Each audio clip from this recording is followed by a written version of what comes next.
Greetings everyone, my name is Etterville, and welcome back to my Let's Play of Mega Man Maker. During the last part, I covered 4 viewer-submitted levels, so in this part, I'll be going over the additions that were included in the version 1.2 update. I'll divide it into 2 sections, the first one focusing on the online menu as well as profile changes, and the second section focusing on the new features, those being tilesets, backgrounds, enemies, etc. Most of the new content and features added in this update originate from Mega Man 2 and 3, however the more game-changing ones are unique and haven't been seen in the classic series yet. Now, if you go over and click on a player's profile, or your own profile, it'll bring up a scorecard of sorts, showcasing the number of levels they made, total plays, total score, and average score. And you can either go back or click on the My Levels to see all the levels they submitted. In this case, because I didn't submit any level, my average score is set to a default of -2 billion or something. Also, as you may have noticed, the level cap has been increased from 10 to 20, so players can now upload up to 20 levels at a time, instead of the original one being 10. So let's figure out a level over here. Let's pick a level over here to better explain it. For example, FTS. Here's their scorecard, the number of levels they made, total plays, total score, etc. So it makes it a lot more easy to figure out how good a player or level designer is. And then you can easily access all of their levels just like before. Now, whenever you can access a level online, we have the same play button, the download button, the back button, but in addition to that, we have the share button. I showed this in the previous part, but essentially, you can either copy a direct link over onto your clipboard to the level. So then, as long as you have Mega Man Maker installed, if you input it into your browser, it'll try starting up Mega Man Maker with the level ID selected immediately, so no need to type it in. Or of course, you can just tweet it over to Twitter saying if you want other people to play the level.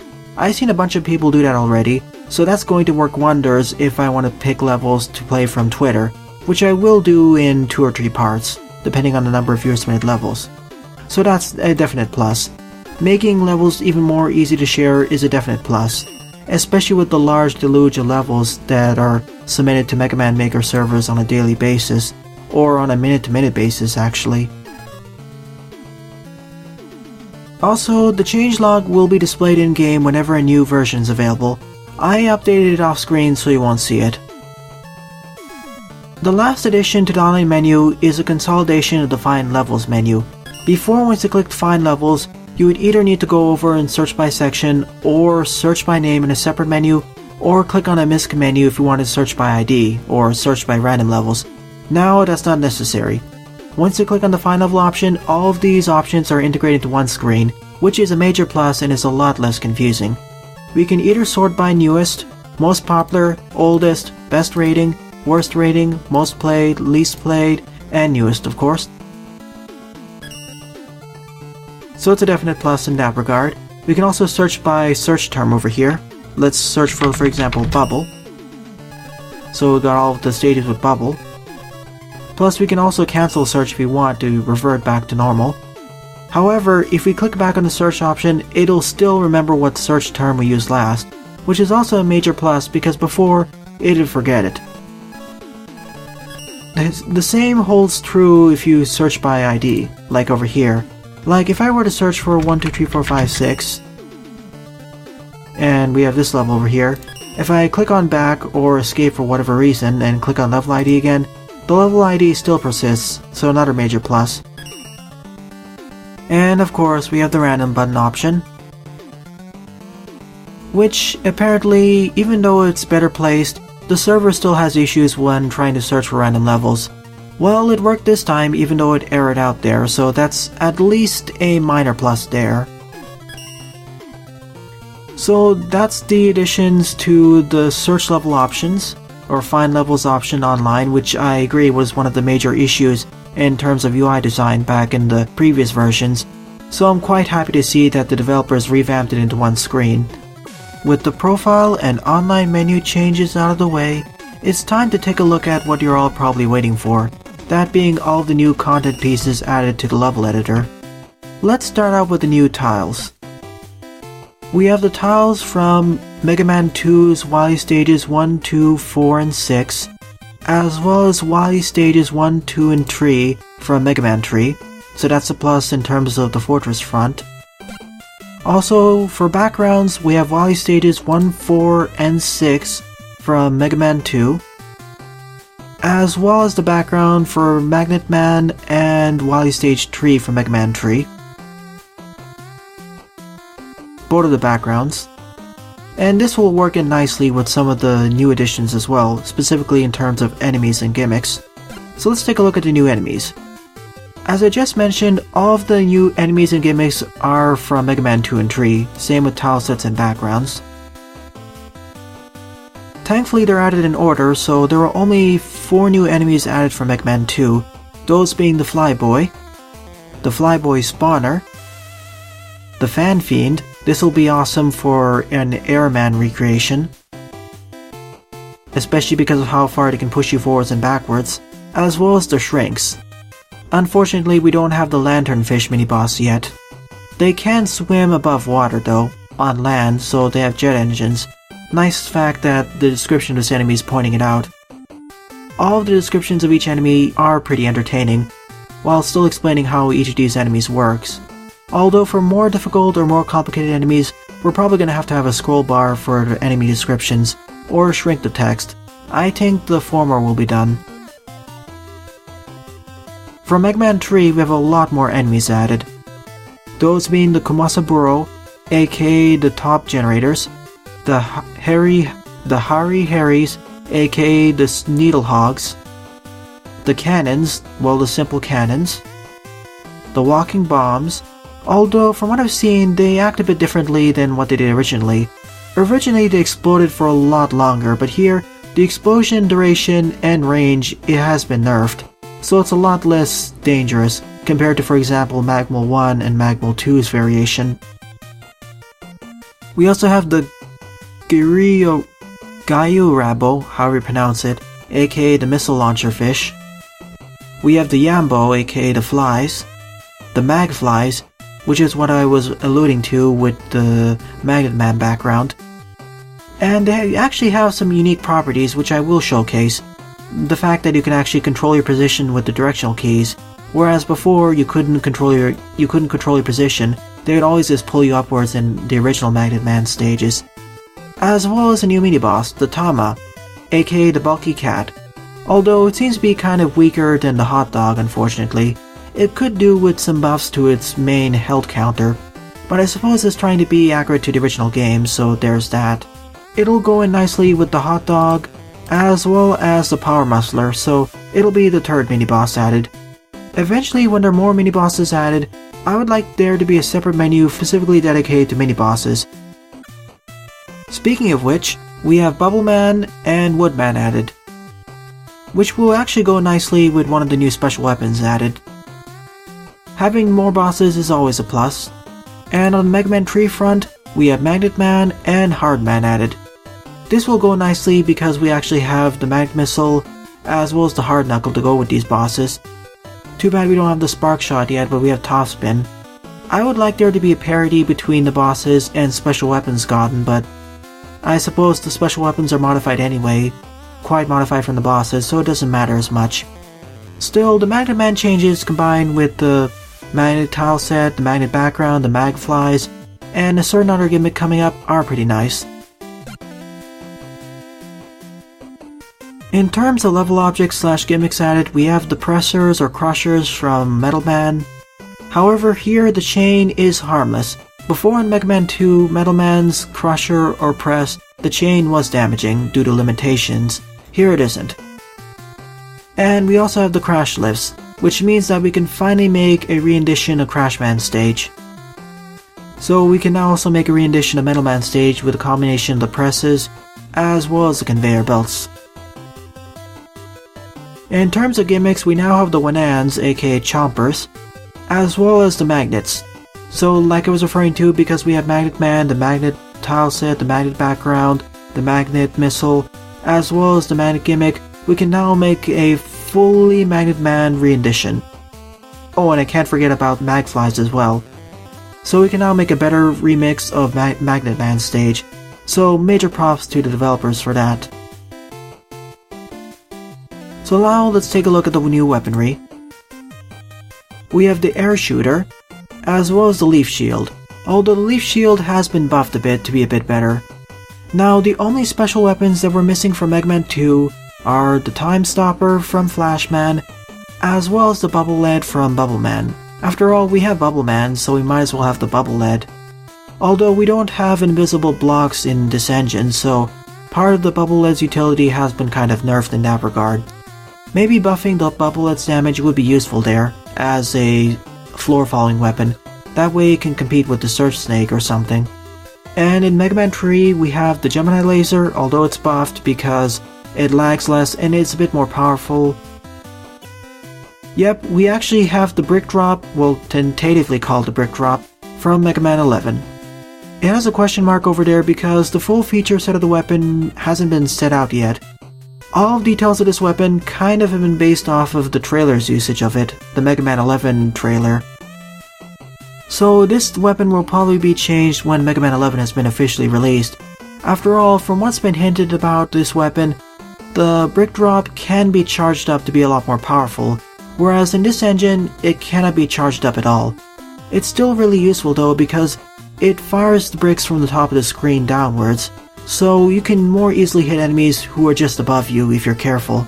So that's a major plus. Although I find it quite surprising they picked the Brick Drop to add. I guess the developers picked the Brick Drops to cash in on the popularity of Mega Man 11 being announced. I would think they would add 7, 8, 9, and 10's weaponry first, but oh well. I guess it's for more popularity, and the weaponry is pretty useful too. On that note as well, in terms of the tiles, there's something else I forgot to mention. We now have nameplates for Dr. Wily, Dr. Kozak, and Mr. X. We're missing one for Proto Castle though. Maybe that'll be added in a future update. Now we can spazz up and spiffy up some of the intros for each of the boss corridors to make it more authentic to the original games. So another plus to the devs there. Also, there's a shortcut for restarting from the last checkpoint. By pressing down the weapon switch left, right, jump and pause buttons, or L, R, A and start at the same time, you'll immediately start at the last checkpoint. Or of course you can do this by pressing Ctrl and R. So that way you don't need to open up the menu and go through that slower system. Now you have a quicker shortcut. And now it's time for the major addition of this update, the main game changer. Specifically these two things, or well, there's something else. We now have keys and key doors. You can hold up to 7 keys at a time, and if you have one of these keys, it'll unlock any key door. With this way, you can now lock off certain rooms and force non-linear progression. Here's the thing I've been waiting for quite a while, and I thought it wouldn't be added to the game until version 1.5 or 6 in 5 or 6 months. The weapon capsule will lock its selected weapon until collected, meaning that you can now unlock weapons mid-stage. This, combined with the keys and key doors, means that you can make true Metroidvania stages in Mega Man Maker. This is a huge game changer because weapon capsules were not present in the original Mega Man Classic games. Same with the keys and key doors. With these two combined, as I just mentioned, you can make full Metroidvania levels and perhaps remix stages. Combined with new gimmicks being added every few months or so, you could officially remake an entire Mega Man Classic game and make it more of a Metroidvania. I would love to see a Mega Man 2 or Mega Man 3 remake done in a more Metroidvania style done in Mega Man Maker, using the weapon capsules as well as the keys and key doors. After all, you can carry up to 7 keys at a time, and any key will unlock any key door. One update would probably be able to have different types of keys, but at a bare minimum this is an awesome addition, and I didn't expect the level designers and developers at Mega Man Maker to add this. After all, it was mentioned here that we waited 62 updates for this, but honestly I was expecting to wait at least a few more dozen updates until it was added, judging by the slower rate of development.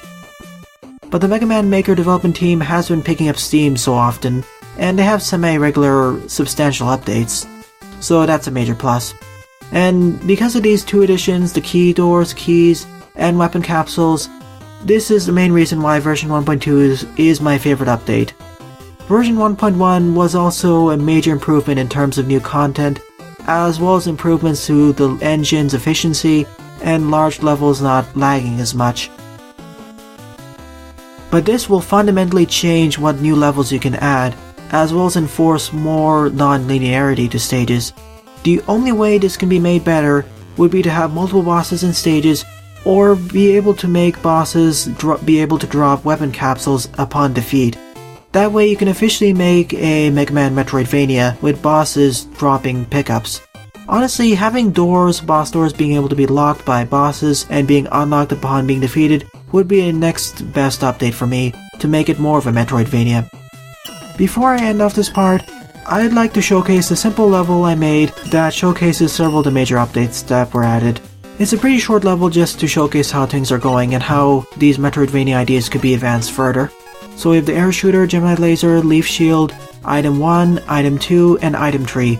I forgot to mention those were added in Mega Man 2 as well. I forgot to show it because they were listed in the utilities menu. Here are the Fly Boys, of course.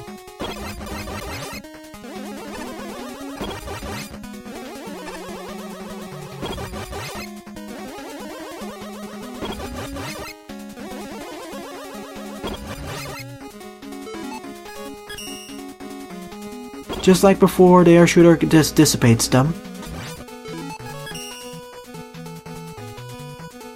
And the Gemini laser just breaks through them very easily. And the Gemini laser is a lot more powerful, as you see there, because it just makes mincemeat out of these enemies. It's also really powerful against several mini-bosses too.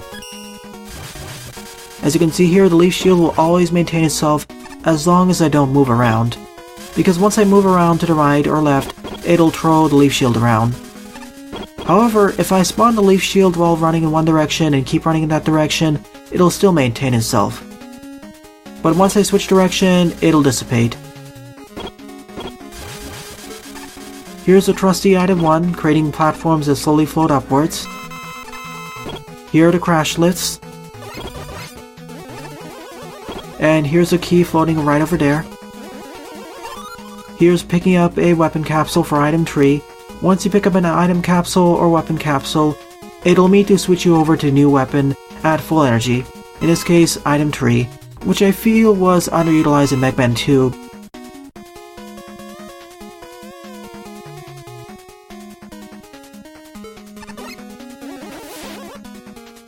Here you have the shrinks underwater, the Kumasa Burrow, as well as all the Wanans.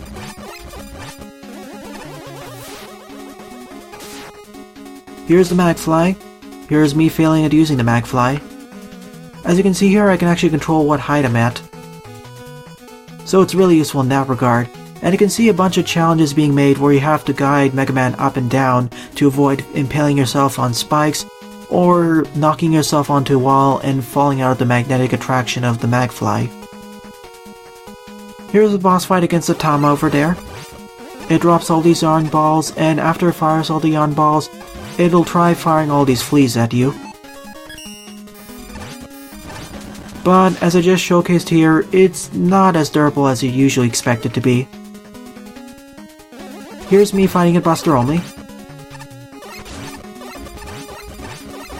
It only took 10 normal Buster shots in order to destroy it. I think buffing it up to 15 or 16 would make it a lot more of a threat, to make it more on par with the hot dogs.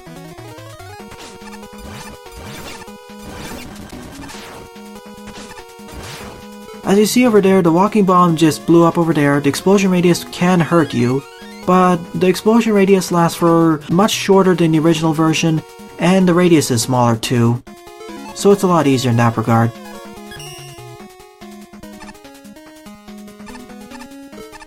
And here's unlocking the key doors. And here's unlocking the charge kick.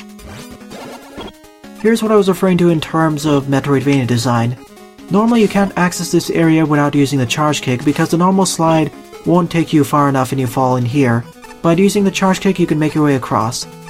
In that way we can use mobility upgrades to explore more areas of a level. Basically, By using a weapon capsule, we can unlock a mobility upgrade like the charge kick, top spin, etc. and unlock more of the level, or unlock more parts of the stage, similar to a Metroidvania. Before I finish this showcase, I'll be showcasing the brick drop. Unfortunately, only 3 are being spawned on screen because I'm on. If you're close to one end of the screen, less bricks will spawn, unfortunately. But if you're on one corner of the screen, more bricks will spawn. So if you're on scrolling segments, the brick drop isn't as useful. But if you're on segments where you're locked on one side of the screen, it's a lot more useful. Or rather, you're cornered on one side of the screen where there isn't any screen scrolling, it's a lot better. But effectively, if you get near an enemy who's really above you, you can use it to easily just deal with them.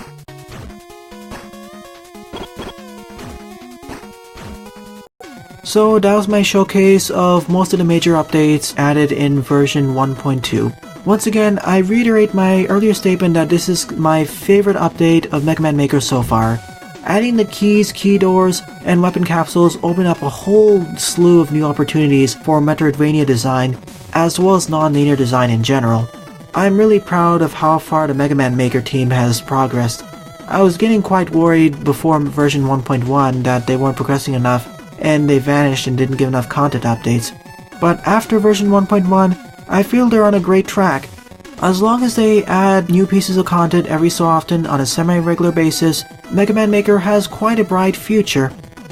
So in the next part, I'll be covering a bunch of viewer-submitted levels. Well then, thanks for watching, and have a nice day. Toodles!